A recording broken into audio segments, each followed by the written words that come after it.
ว่าได้เต้นแล้วครับวันนี้ท้าทายได้คลิปที่นี่มีใส่ก่อนนะครับ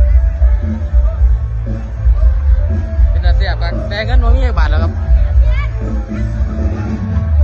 เนาะไฟกันไทยบ้านไทยบอลเลย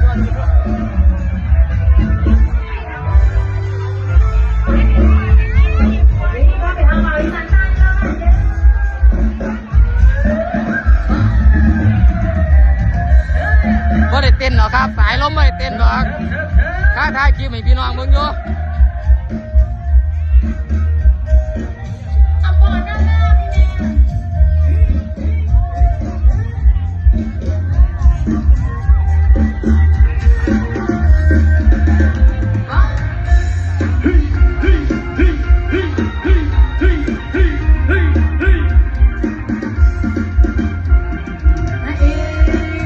จังหวะ